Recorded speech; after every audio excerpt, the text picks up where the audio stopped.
Assalamualaikum warahmatullahi wabarakatuh. Perkenalkan, kami dari kelompok 4 akan mempresentasikan portofolio bulanan TLKM dan ISAT.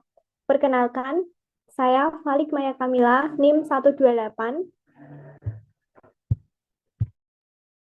Saya Khaila Fitriya, NIM 059.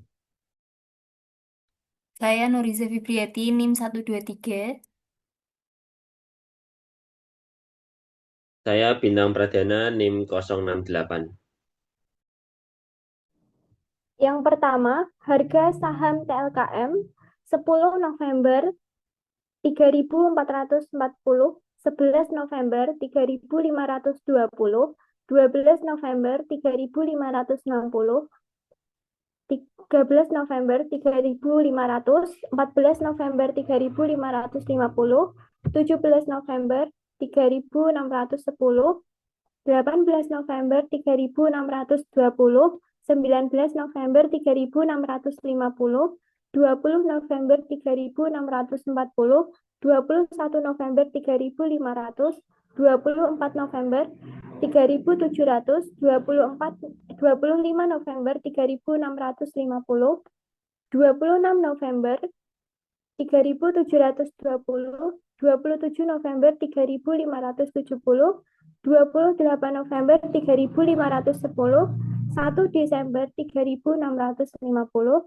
2 Desember 3.560, 3 Desember 3.580, 4 Desember 3.630, 5 Desember 3.700, 8 Desember 3.630, 9 Desember 3.570,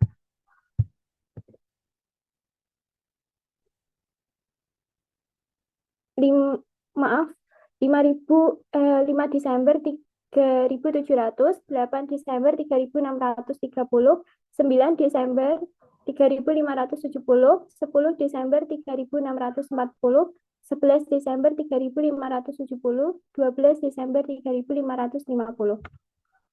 Yang kedua, harga saham ISAT 10 November 2070, 11 November 2220, 12 November 2160, 13 November 2100, 14 November 2040, 17 November 2040, 18 November 2050, 19 November 2120, 20 November 2140, 21 November 2060, 24 November 2170, 25 November 2260, 26 November 2270, 27 November 2300, 28 November 2390, 1 Desember 2340, 2 Desember 2350, 3 Desember 2310, 4 Desember 2310, 5 Desember 2350,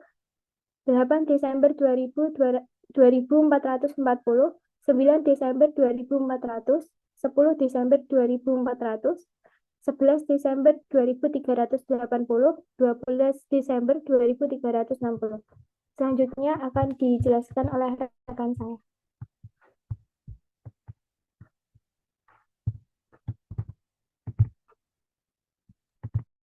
Baik, itu untuk rata-rata harga saham PLKM, yaitu antara 10 November sampai dengan 12 Desember adalah 0,0013 dan standar deviasinya yaitu 0,0236.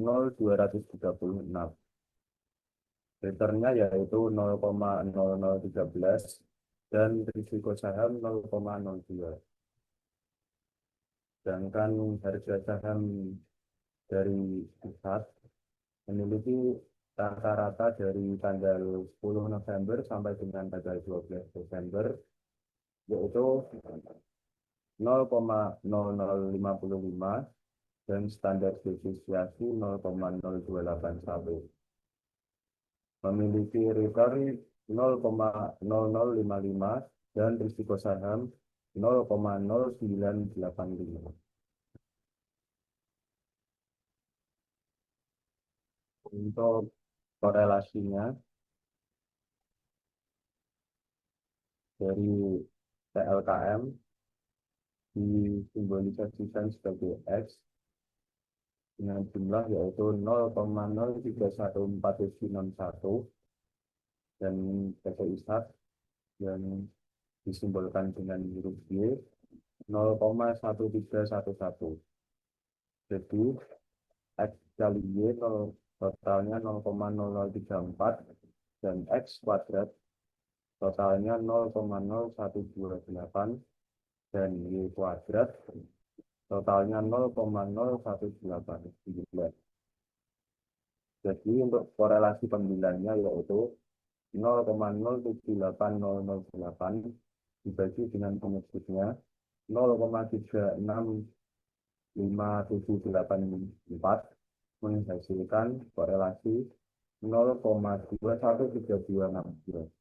Jadi koefisien korelasi menunjukkan positif sebesar 0,21 yang dapat diartikan akan terjadi penurunan risiko, namun tidak menghilangkan semua risiko yang ada.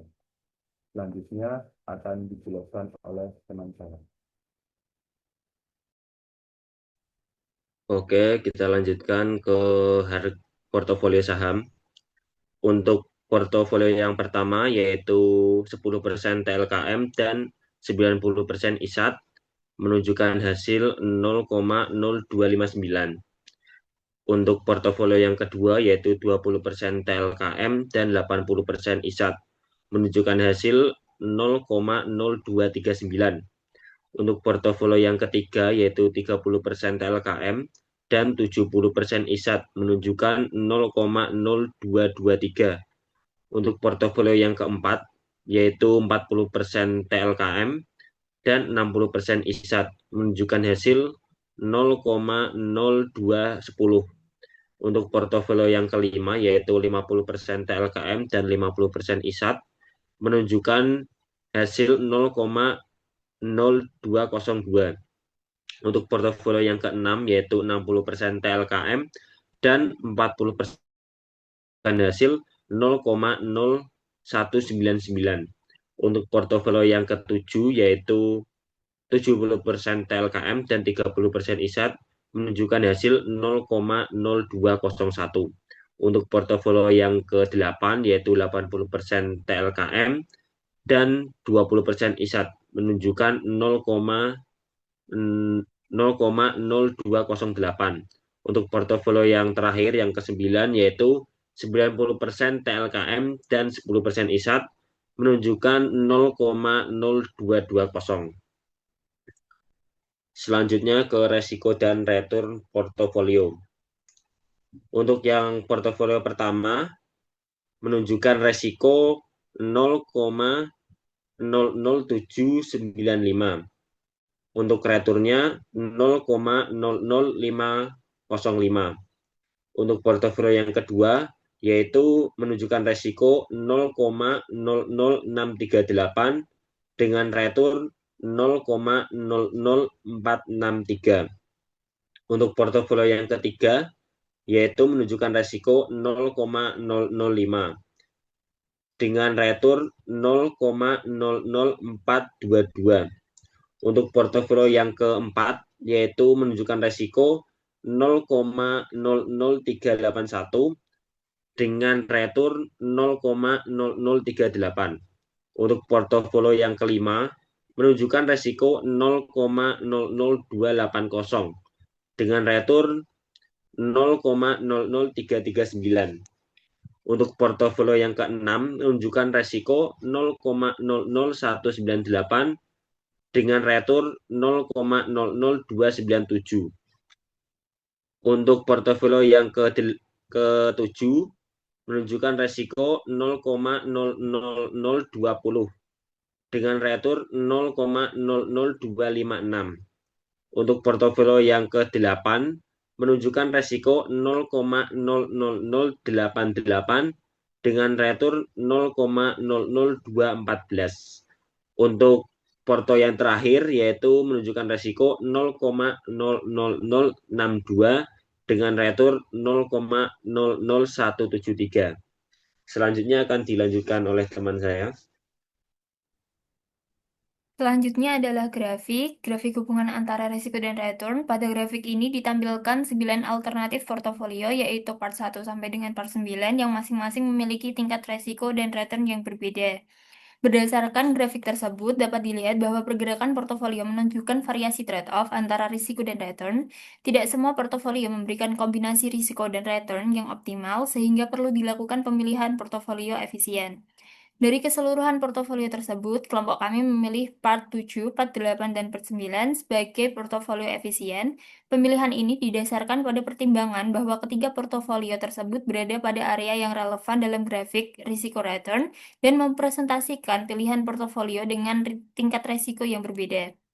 Part 7 memiliki tingkat risiko yang rendah dengan return yang relatif tinggi. Part 8 menunjukkan risiko yang lebih tinggi dibandingkan part 7 meskipun return yang dihasilkan lebih rendah. Sementara itu, part 9 memiliki risiko yang lebih rendah dibandingkan part 8, namun dengan return yang juga lebih rendah. Dengan demikian, part 7, part 8, dan part 9 dipilih sebagai portofolio efisien karena memiliki alternatif kombinasi risiko dan return yang dapat disesuaikan dengan preferensi risiko investor. Dari portofolio efisien tersebut, kelompok kami menetapkan P7 sebagai portofolio optimal. Hal ini dikarenakan P7 memiliki rasio return terhadap risiko yang paling baik, yaitu mampu menghasilkan return yang relatif tinggi dengan tingkat risiko paling rendah dibandingkan portofolio lainnya. Demikian pemaparan dari kelompok kami. Kami mengucapkan terima kasih atas perhatian Ibu dan teman-teman. Terima kasih. Wassalamualaikum warahmatullahi wabarakatuh.